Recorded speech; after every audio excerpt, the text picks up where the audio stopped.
తప్పదుగమ్మా వచ్చి అమ్ముకోవడం లేదే తప్పదుగా అయ్యా దీనికోసం లేదు అసలు జనాలు అయితే ఎవరు లేరు. జనాలు అయితే ఎవరు లేరంట. రాత్రి అవుతుంది కదా, టైం అర్ధరాత్రి అవుతుంది దగ్గర దగ్గర. మరి తెల్లారితే పండగ. అసలు జనాలు అయితే ఎవరు రావట్లేదు. ఎంత అమ్ముతున్నారు కట్ట? 30 రూపాయలు కట్ట. అమ్ముడు పోలా. సో మనకి వినాయక చవితి అనగానే వినాయకుడి విగ్రహాలు, మండపాలు, పూజా పునస్కారాలు ఇవన్నీ అయితే గుర్తొస్తాయి. బట్ ఇంతకంటే ముందు మనకి అతి ముఖ్యంగా కావాల్సింది పూజా సామాన్లు, అంటే పూలు, పత్రి ఇలాంటివి అనమాట. మనం వచ్చేసి గుంటూరు పెద్ద మార్కెట్ దగ్గర అయితే ఉన్నాం. సో భారీ వర్షాల కారణంగా, సో ఇప్పుడు వర్షాకాలం కాబట్టి వర్షాల కారణంగా ప్రెసెంట్ అయితే కొంచెం తగ్గింది వాన. ఇంతటి వానలో కూడా పొట్టకూటి కోసం ఇక్కడ వాళ్ళు అయితే వీటిని అయితే అమ్ముకొని జీవనాన్ని అయితే సాగిస్తున్నారు. సో వీళ్ళ దగ్గరికి వెళ్ళి వ్యాపారం ఎలా సాగుతుందో, ఈ వినాయక చవితికి ఎంత బాగా అయితే సేల్ జరిగింది అనేది వాళ్ళని అయితే అడిగి తెలుసుకున్నారు.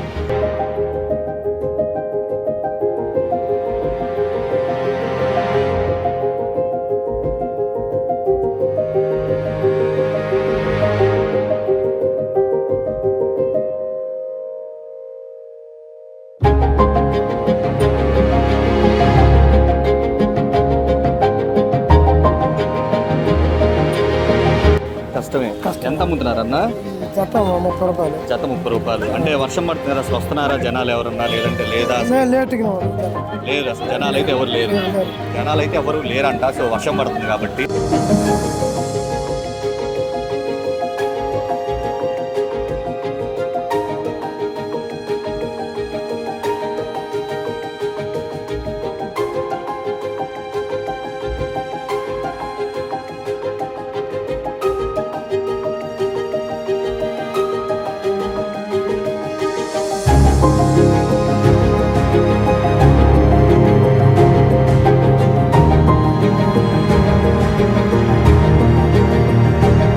రూపాయలు అవుతుందట. ముందు బేరం ఏదన్నా అవ్వట్లేదు. అసలు జనాలు ఎవరన్నా వస్తున్నారా?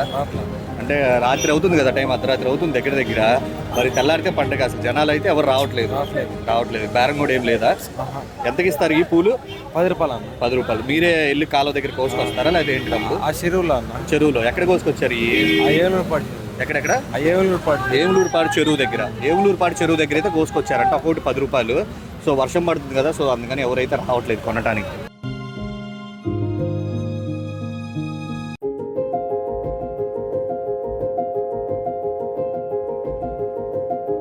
లో కూడా అమ్ముతున్నారు కదా, మరి మీరు ఎంత అమ్ముతున్నారు కట్ట? 30 రూపాయలు కట్ట. జనాలు అయితే వస్తారు, పర్లేదు. అంటే వినాయకుడికి కావాల్సిన పూజలో ముఖ్యమైనది కాబట్టి పత్రి అనేది, ఇవన్నీ మీరే దగ్గరుండి కోసుకొస్తారా? అన్ని చెట్ల దగ్గరికి వెళ్ళి మీరే ఉండి కోసి. ఓకే. బాబాయ్ ఏమన్నా అమ్ముడు పోతున్నాయి అసలు? ఏం లేదా అమ్ముడు పోలా. అంటే వాన పడుతుంది కదా, ఇంత వానలో కూడా అమ్ముతున్నారు. ఏం చేయాలి? తప్పదు వచ్చిన తప్పదుగమ్మా వచ్చి అమ్ముకోవడం లేదు. ఇంకా పొద్దున్నే ఇవన్నీ వెళ్ళిపోవడం. ఇప్పుడు దాకా ఏం గిరాకీలు అయితే లేవు. గిరాకీ లేదు అమ్మ, గిరాకీ ఏం లేదు. ఇందాక పోలీసు వాళ్ళు వచ్చామా, తీసేశారు. ఊపిలో అయిపోయింది బేరం ఆగిపోయింది. దానితో ఇంకా వాన దుమ్ముగా వాన పడుతుంది. తప్పదు. ఇంకా ఇక్కడే గుంటూరే. ఎక్కడ ఏ తోటలో వాళ్ళు ఏడ తెచ్చారు, మనం డబ్బులు పెట్టుకున్నాం. మీరు వాళ్ళ దగ్గర ఆ తోటల దగ్గర కొనుక్కొని ఇక్కడ తెస్తారు. చెరుకు రసం.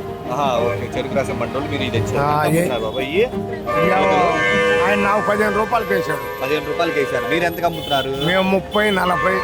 పిల్లకి 30, 40 అట్లా అమ్ముతున్నారు. ఇవన్నీ జత. ఓకే, జత. ఒకటైతే కొనరు.